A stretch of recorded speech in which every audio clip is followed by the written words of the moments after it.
Um, yeah, welcome to this mock interview. I can pronounce your name a bit incorrectly, but sorry for that. So I hope Problem. Afrah is correct Yes, pronunciation. yes, Yes. Welcome to this mock interview. So my name is Ildar, and today we're gonna hold this session. Hopefully, it will be beneficial to you and to anyone who's watching this video as well. Let me go to agenda of our mock interview. The mock interview will contain this time 2 sessions. Let's try two different sections of the mock interview. One will be classical technical questions of the Swift, and if you know SwiftUI, maybe we'll also talk about the SwiftUI. Depends on your experience.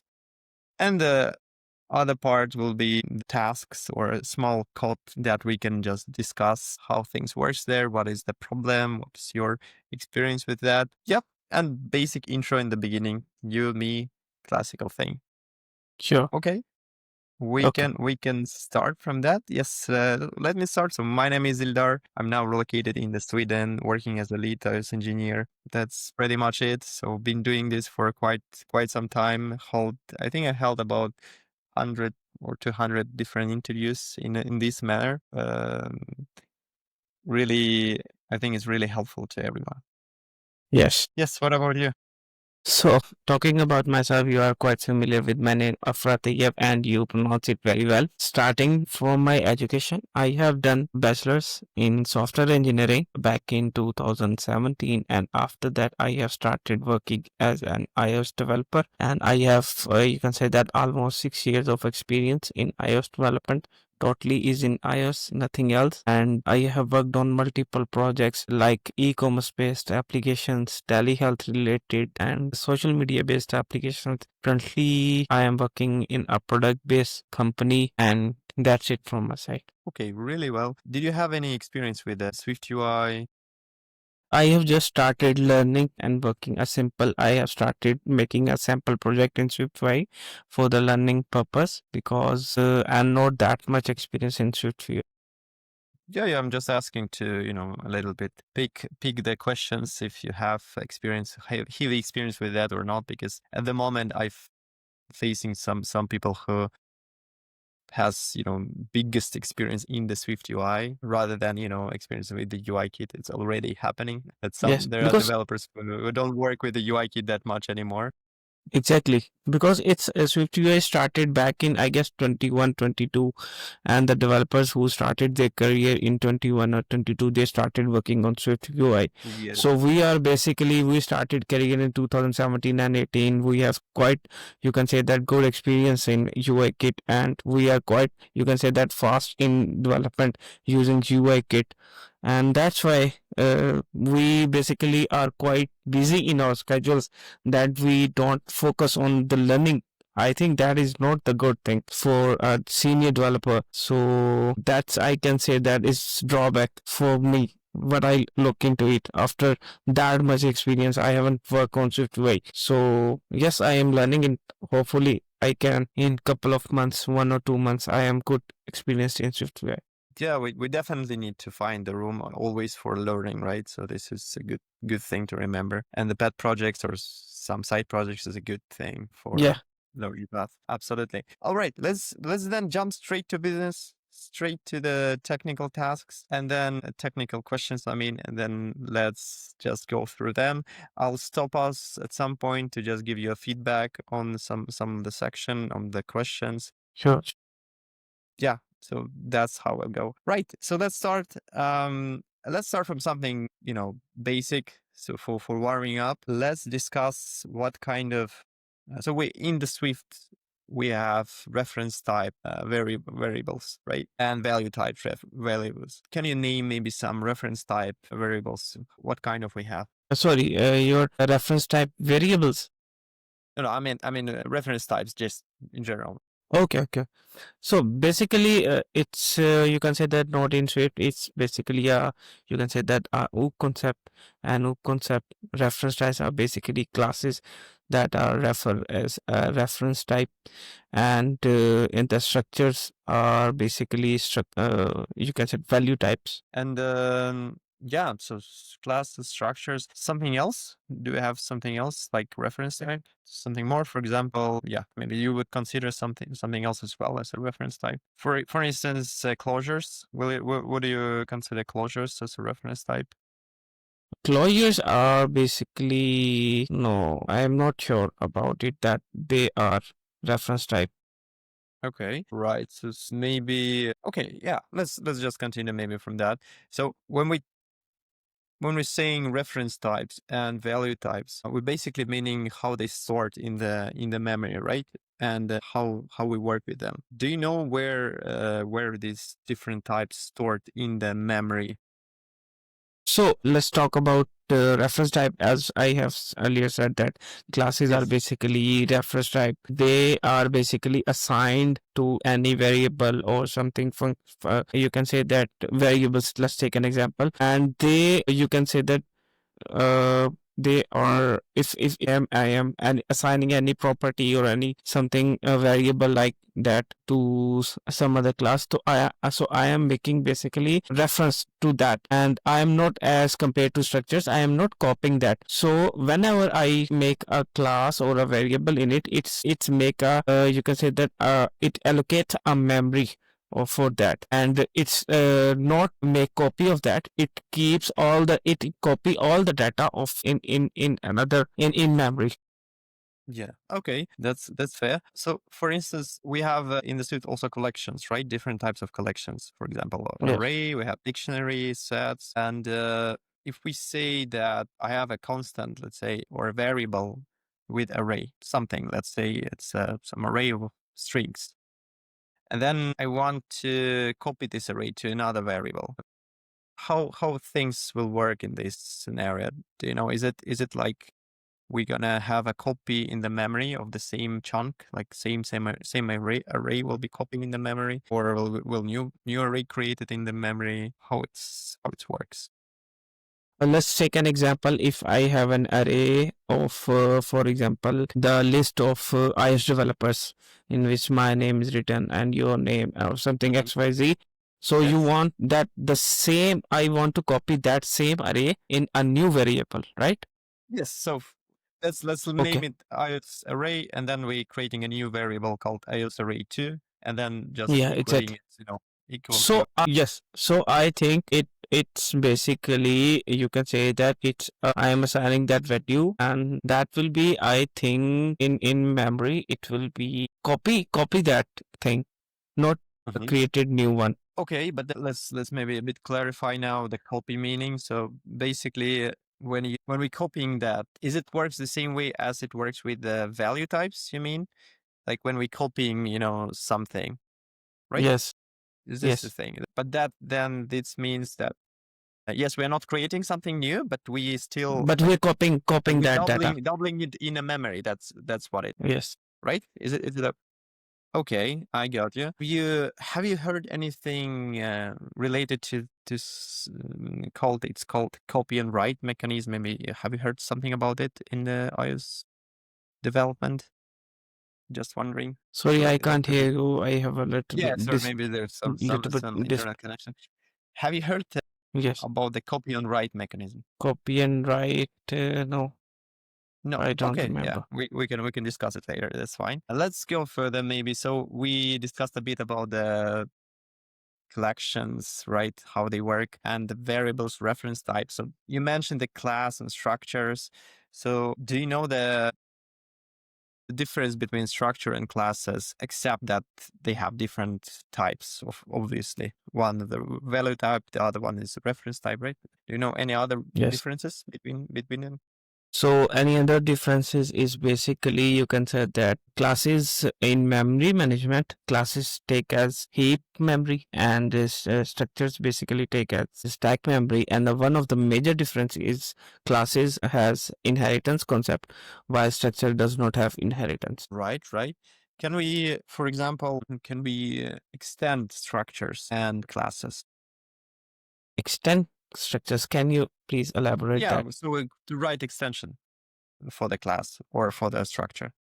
Yes, we can do extension in classes, but I no, not in structures. Okay. So we can do extensions for the classes and not for the structures, right? Yes. Okay. For the structures, for some reason, I'm seeing that there is two styles of creating the structures. Let's say when we have some user or someone tells that you need to create variables like var something, like var name, age, let's say for the user. And the others on the other side, they say that you need to create constants there, like, let name, let var age. What kind of site you would pick and why for structures? For structures, Hmm. How you normally create them? Are you creating the fields of the structure as a constant or as a variable? I have mostly I have used as variables, not as structures. Variables. Okay, but why? Maybe you can describe a bit what is for you. Why is that so? Because mostly are used for, you can say that structures are basically what I have used during fetching data from the APIs and setting up my data. So that's why I use them as variables, because variables are basically that can be changeable on runtime, but Okay. constants are not changeable. All right. All right. I see. Right. Let's then, maybe one more question for this, and then I'll stop just to give us a small feedback, chunk of feedback here. So we discussed that part, and so really curious.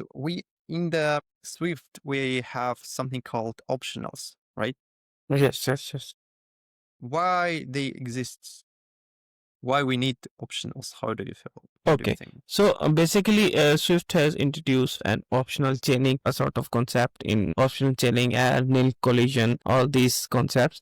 So, for example, let's take an example. I have a login API. In that login API, I am getting some user response, and I have declared my, you can say that object codable object, some you can say data structure or a class, whatever we are going to use. So for example, in that API, I have some variables like name, I have email, age, and date of birth. So I have declared them on my code.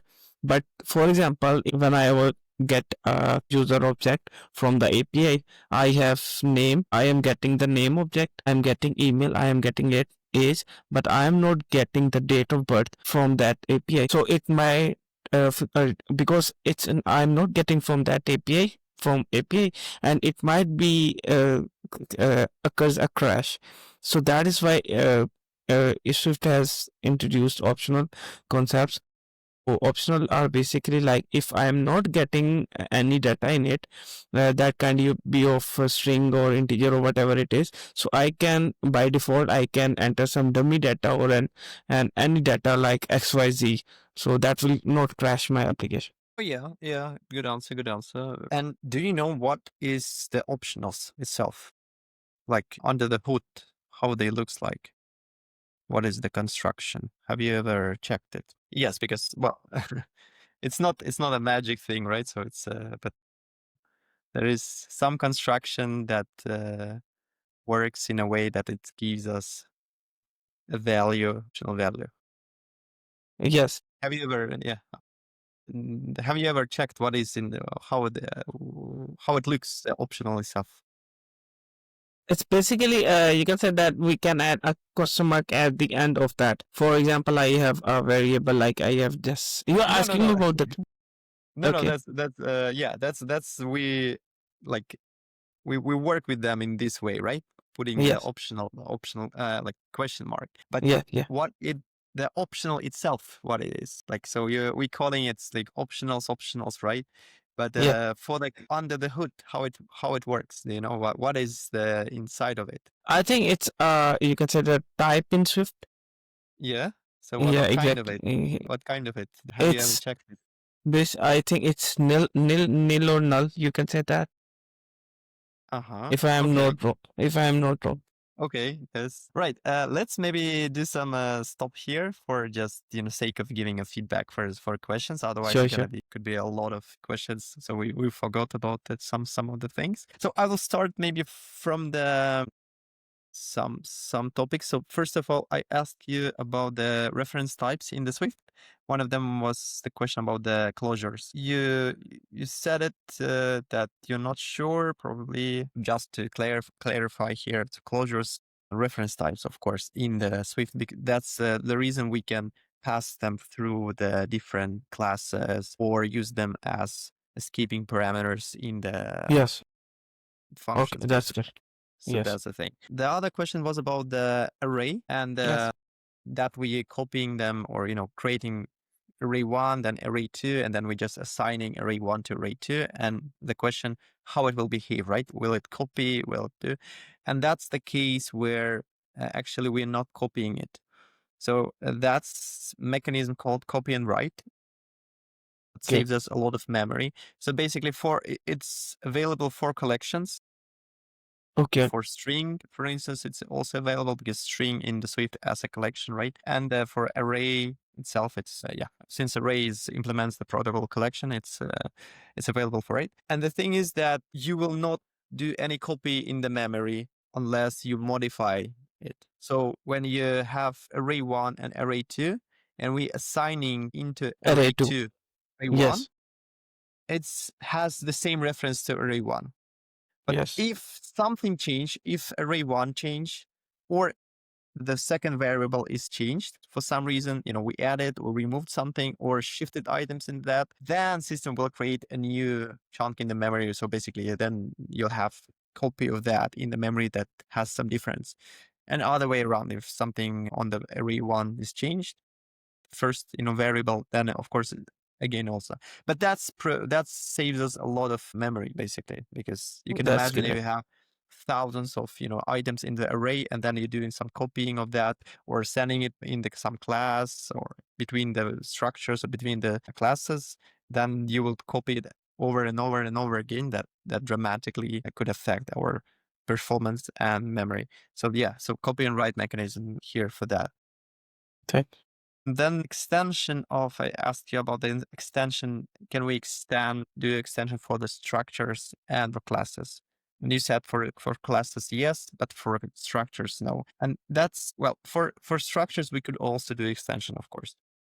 Okay. Just so because we have so many actually if you check.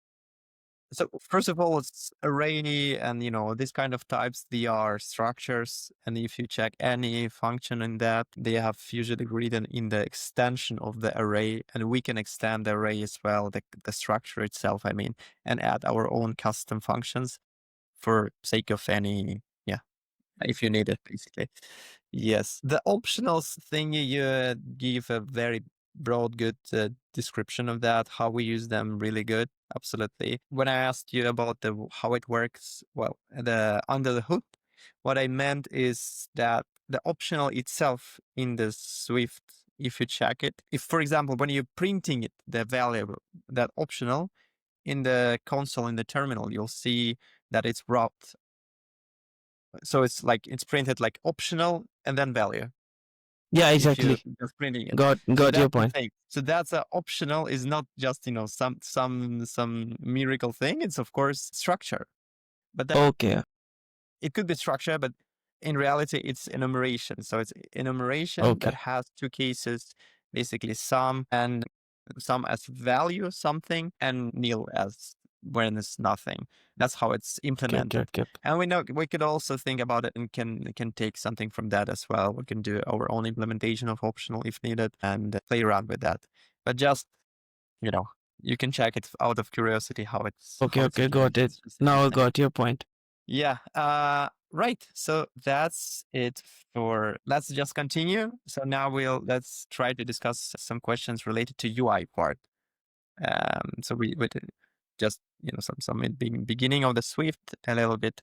That's a few questions about the UI part. Right. So you mostly work with the UIKit, right?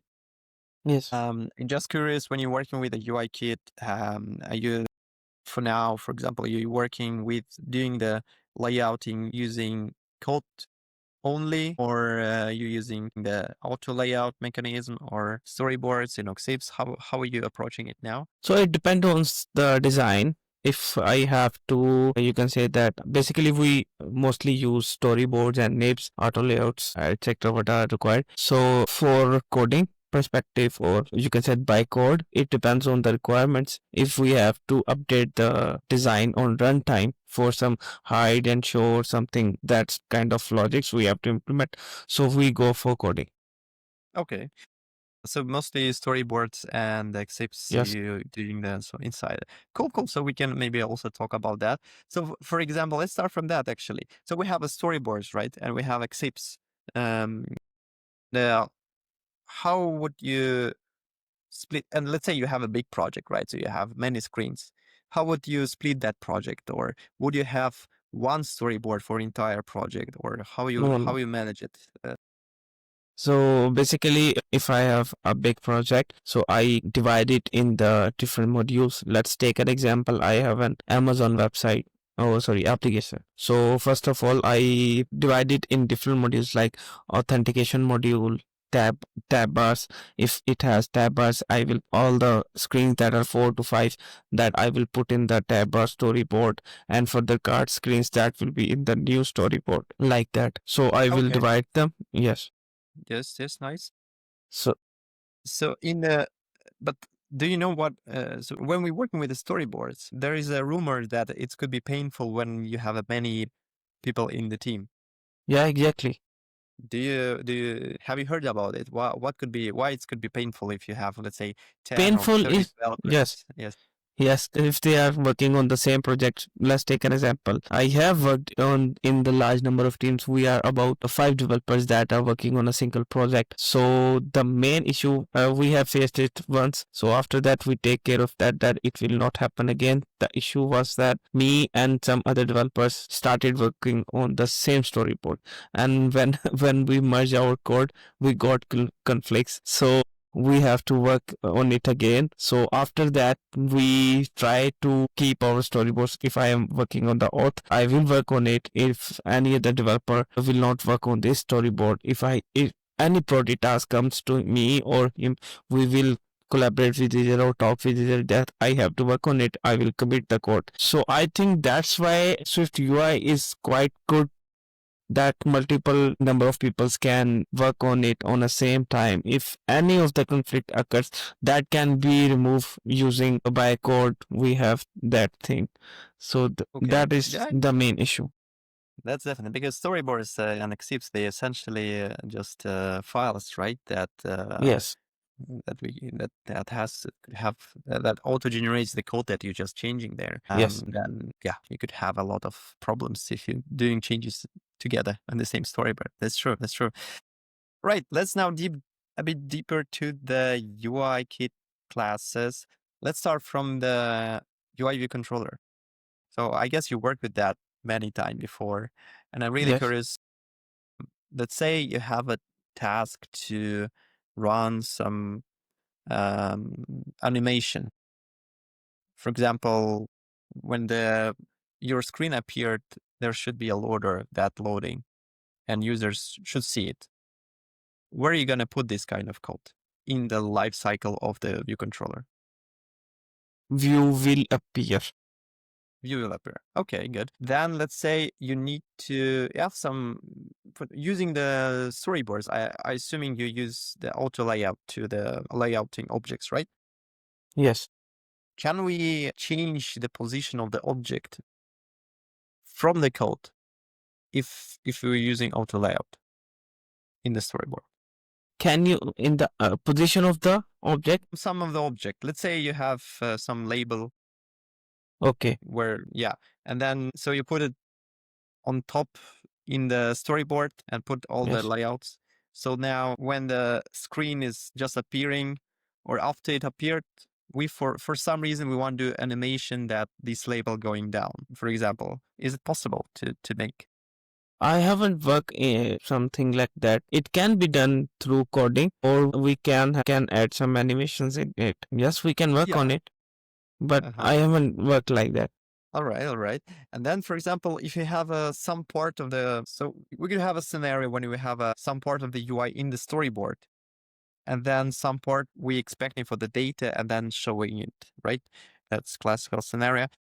Yeah. What if we want to add some object into current layout so it fits from the code, I mean? So you have some part of it from the storyboard, and then you have some object, let's say some view that you want to put Simple. on the screen. So it's not breaks anything, but it also has auto layouts constraints. I mean, it also have all the Okay, got constraints your in point. place. Where are you gonna do this kind of action in the life cycle of the? So for example, let's take an example user after, let's take a scenario after login to the application, user come in the home screen and my APIs, I have fetched the data, some data, and at meantime, while fetching the data, let's take an example while rather than showing the loader, we have to view some UI view in it and some text in it. So that's the basically point. We can do that in our, you can say, call our API in the view did load function, and we can have that animation in our API function. Okay. So yes, So view did load would be your yes. okay. Well, But yes. I'm curious in this life cycle of the controller, what would you say the place where we have right constraints? But I mean, what I mean that, so when you're putting the constraints on the storyboard, then you want to get, the, so where is the place in the life cycle where everything now good on the screen, like calculated, the auto layout did all the calculation, and we can do, for example, we can take some, we can put something inside of our layout without breaking anything because we know exact sizes, exact positions, correct Okay, positions of okay. the object. Got your point. So that is basically when our view is totally appeared. That is, I think, view did appear. That our view has been totally viewable, is appeared. And when everything is done, then we have all the widths and we can have the accurate width and you can set the height of that view on X, Y, whatever we want. So I Okay, think view did interesting. appear. Did appear for sure. Did appear for sure. It's interesting. Have you heard about any new function, new lifecycle function, like recently added, let's say maybe a few years ago added to the, I think some kind of layout subviews, if I am not wrong. maybe in there for sure. Yes. It's called is appearing. Maybe I know, not sure if you heard about that or not. It's okay. No, no, no. I will No. search Okay. on it. No, no problem, no problem. Let's continue now. So we have a controller now. Let's say we want to add some table view on that. For some reason, when I'm adding a table view to the, showing something in the table view, let's say I'm showing 1,000 items in that on the table view. So my application and my phone is not stuck, so everything good when I'm scrolling with that. Do you know how it works? Why it's so that even if I want to, even if I have, I don't know, 10,000, 100,000 of items in the memory, and I'm showing them in the table view, I'm not getting stuck, not getting freezes. Let's Yeah, say we have exactly. simple layout. How the table view mechanism works? Can you explain? So basically, table view has the delegate function that is first of all is cell for row, and besides that, whenever we call our table view cell UI table view cell, that is basically table view dot dequeue if I am not reusable, that is. Yes. So basically that only loads the cell at that time in the memory which is viewable. For example, that you are talking about, I have thousands of list of data, and for example, if I have iPhone 16 Pro, that list that is currently viewable is 10, so it will only load 10 counts in the memory, and rest of the 990 something that are not loaded in the memory. So when I scroll, only that current views are loaded in the memory. Rest of them are not. Okay. Yeah, absolutely. And let's have some last question on that point as well. Just curious, have you worked with some different API for the table view? So you mentioned that we have this delegate, right, data source to provide to TableView. Have you worked with something more, some new in the TableView way? I think it's basically will a function will display, I guess, for the table view, if I am not wrong. No, it's basically a new way for providing data source and working with. It's called diffable data source. Have you worked with that before, or have you heard about it? Something? What? Yeah, it's diffable. It's called diffable data source. Okay. Yeah, but it's just No, yeah. I did. We can discuss it later. But yes, it's just Okay. something new. New way of working with the table. Right. So then let's wrap up with this UI part. So I would say that it's been really great. So we discussed just all these questions. So you definitely explained how things works and the differences between my expectation one was clear here. Yeah. So I think the one thing that you did really good is that you gave the examples of when I ask you something, you didn't wait for me to give you example, but you took it under the control and did it. So that's Thank really you. good. This is really good behavior for interview, definitely. So Thanks. you're not just sitting and waiting from me everything, but you're actually behaving. That's really cool. The table that I asked you about, the different one, nothing bad that you didn't work with that, but just you can check. It's called diffable data source, and what it does, it actually helps us to prevent all the issues with index paths that we could have. If so, basically you have a snapshot and data source, and then based on your data snapshot, that data source mechanism itself knows how to behave. For example, that these rows should be removed, that rows should be added. It Okay. Okay. automatically does it, everything. You don't need to Okay. do control or do batch updates of specific path, index path or sets of index path. It's really helpful for that reason. And the API is a bit different, more structured, I would say. So if I would do something today, I definitely go with the diffable data source. That's good. Yes. Now let's jump to some part, third part of this technical questions and last part. Let's speak a little bit about the concurrency. I think it's Okay. classical topics, Yes. so it would be interesting. Let's start over. Right. So concurrency. What kind of tools we have for concurrency? Can you tell me? Okay, so we have basically, I can say that GCD, Grand Central Dispatch, Yes. and we have Operation Queue. So Yes. in GCD, we have serial queues, and you can say serial and concurrent queues, and Mm-hmm. NS operations, operation queues. Mm-hmm. Yes. Right. Right. And in terms of relationships between relationship between the GCD and operation queue, is there any?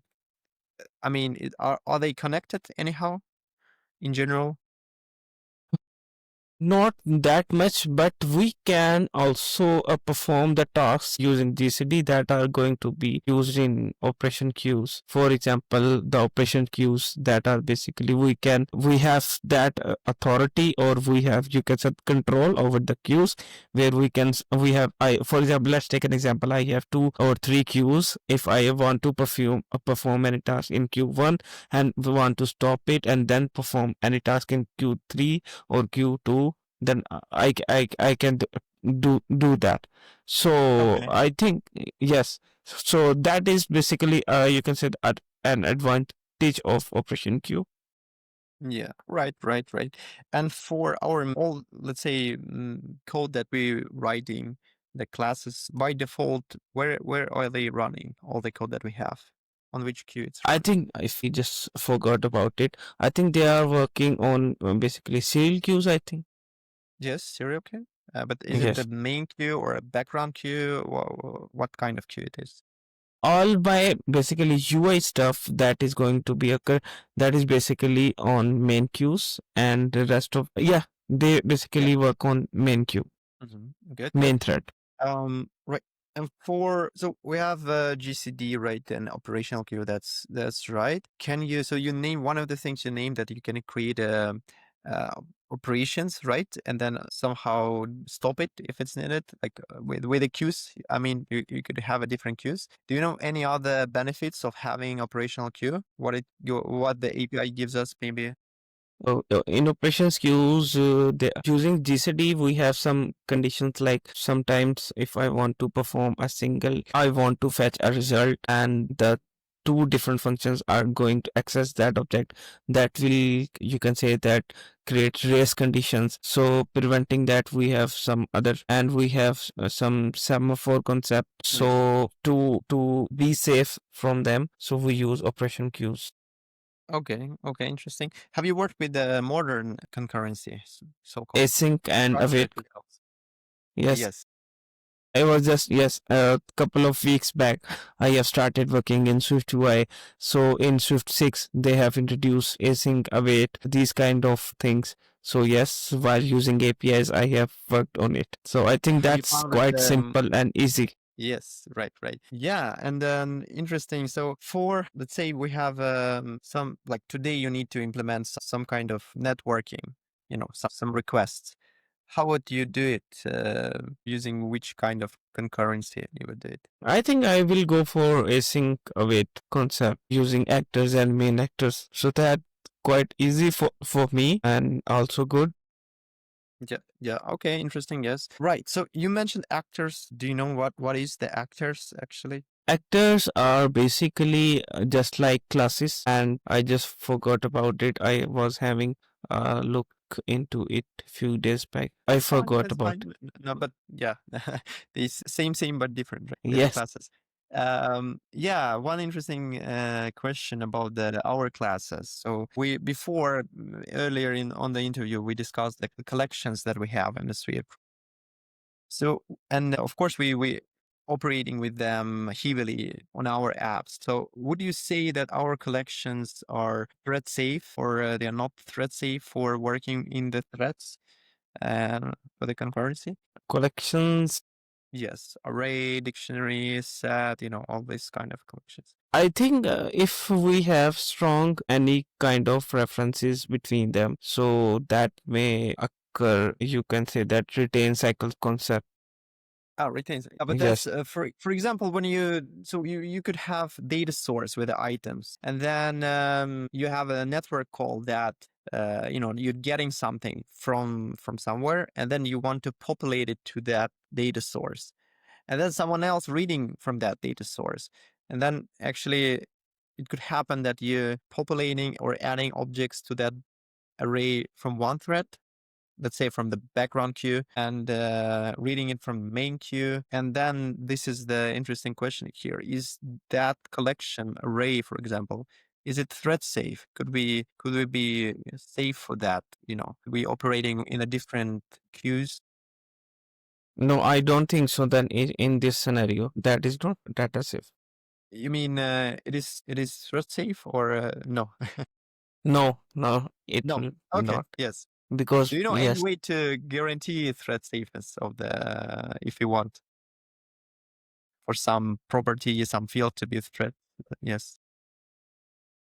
I have just you can say that give you an example. If for example I have two threads or two tasks that are going to be accessing a single resource, so that will might be, you can say that, occur data race, a race condition concept. I have heard about it, that multiple tasks that are going to access a single resource, Yes. so one is going to be has higher priority, other has also higher priority, they are going to be, then we have NSLog or data race conditions type concept. Right. Okay. Yes. Let's wrap up with this UI part now. So I'll give you just a quick feedback. So all good from your side. I think we discussed Git on different concepts. Yeah. Of course, I didn't ask you heavily on the Async Await because I heard that you just started. If Yes. so that's something where you could also go deeper for seeing how things works for actors and what's the actual difference, what could be the problems in the actors as well. But yeah, in general, good discussion for this. For lifecycle controller, I think yes, the only thing you need to check new lifecycle function Yes. is appearing. View is appearing just because that's now exactly the place where you could put Okay. code. Basically, that's a place where all the layout and constraints calculated. Okay. View is not appeared yet. So you can do whatever on that place in the hidden mode. So basically, nobody see what you're adding on user not seeing any your additions, but you can manipulate there before screen appeared, because on the view will appear, you don't have constraints calculated yet. Okay, okay. On the did appear, it's calculated, but user already see the screen. So then if you're adding Okay, something on okay. that, it will be, flashing on the screen. So that's why Okay. there is another now dedicated Function. function for that, right? Is appearing where you could put any kind of that kind of code and that will just work. Amazing. Let's now wrap up with that entire section and jump to next part with some code examples. Yes. So what I'll do, I'll just send a message to chat here. So it would be really good if you can maybe share your screen. We can discuss this code, or let me see. Oh no, wait a second, let me share it myself. I think I can do this. So maybe you don't need it. That's interesting. Let me send this one. Show it on the stream. Okay, so I guess you can see it, right? Yes. Yeah, it's shown on a bit linear way, but should be understandable. Let me off the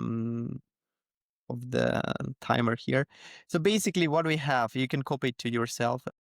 That message would be just nice to those who are watching. So basically, it's a structure where we have a variable count, and Yes. then inside the body, it's a SwiftUI, right? So it's a SwiftUI code. Yes.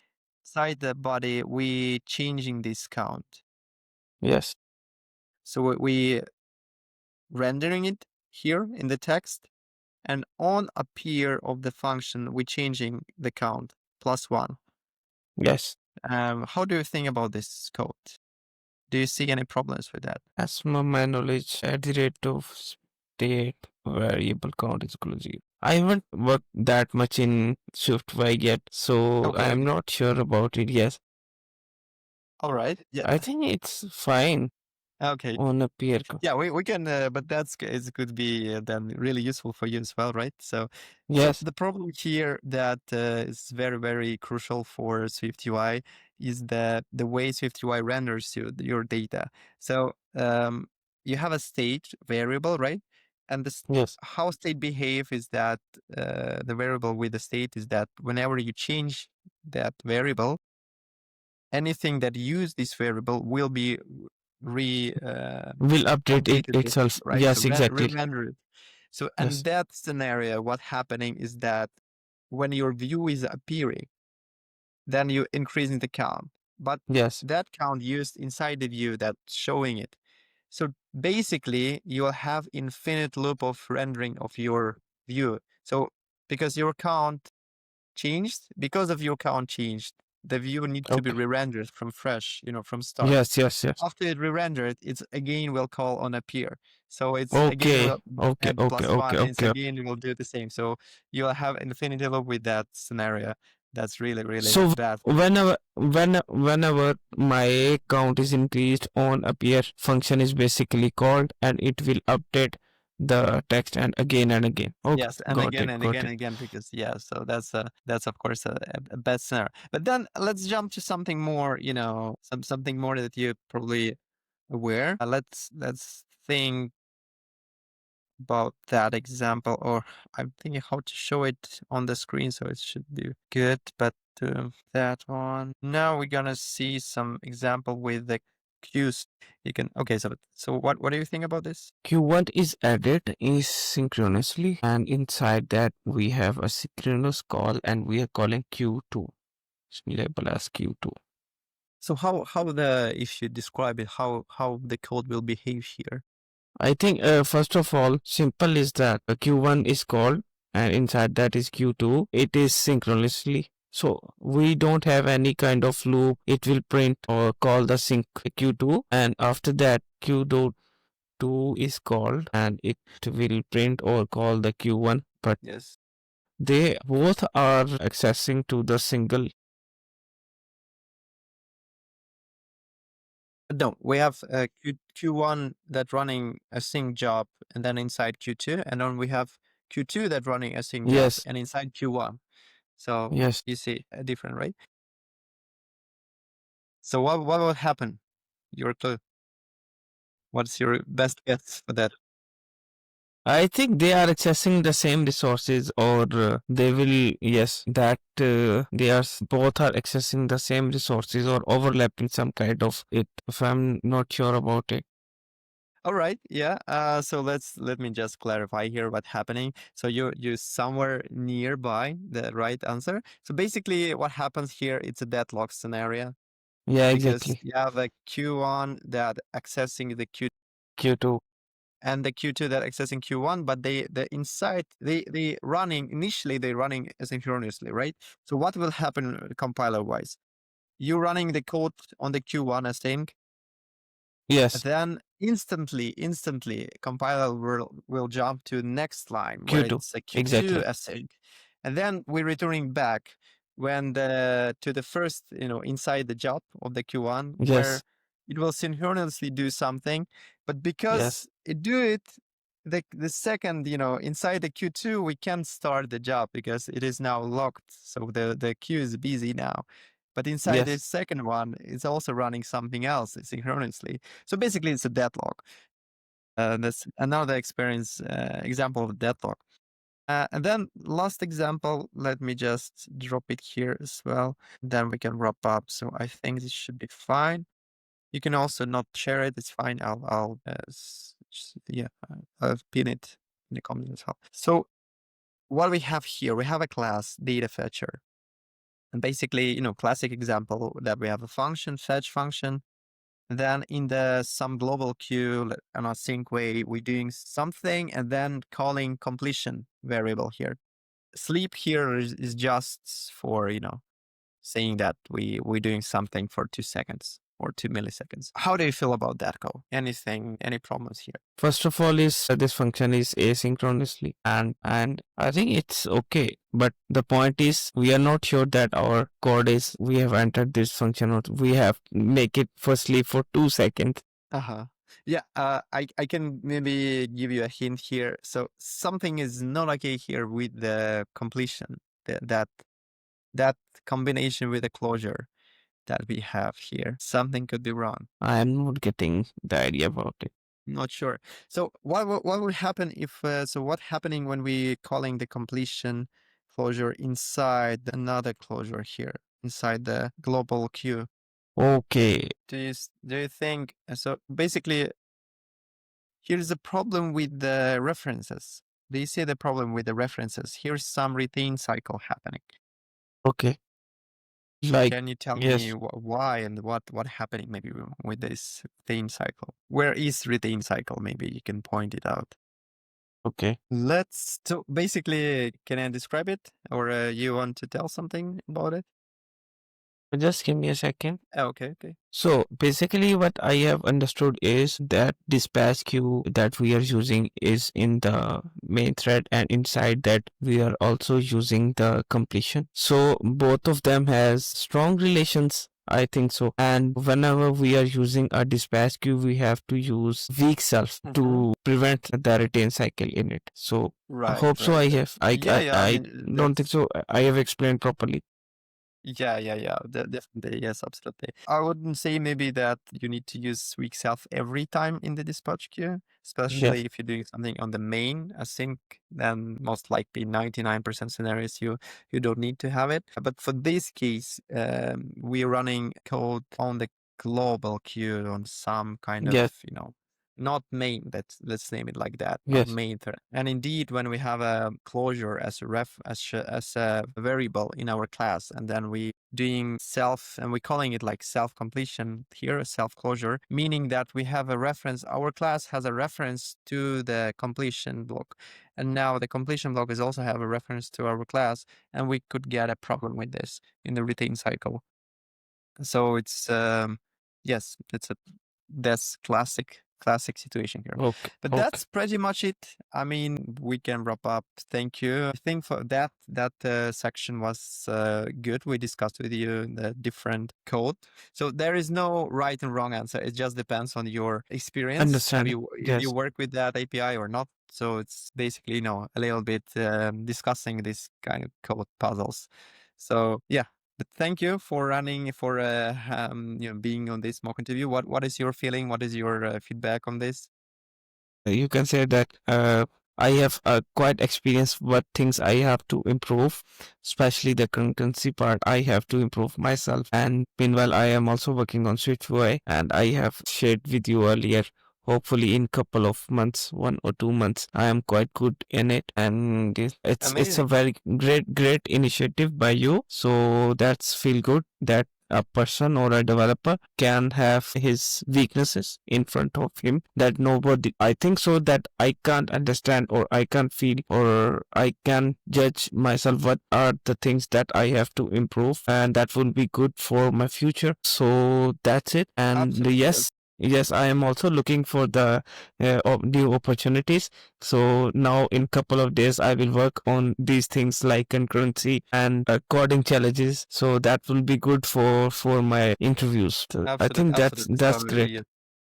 well, Yes. just one more time, I want to say thank you for you, and then that you've been brave enough to, you know, have this session because it's, you should have some braveness to just come and run this kind of checkup, you know, interview. But that's, Thanks. I think, really beneficial. So nobody, Yes. we are not here for, you know, judging you, not here for anything Yes. like that. Yes. We're just asking questions and discussing this kind of questions. It's definitely beneficial from all the point of view.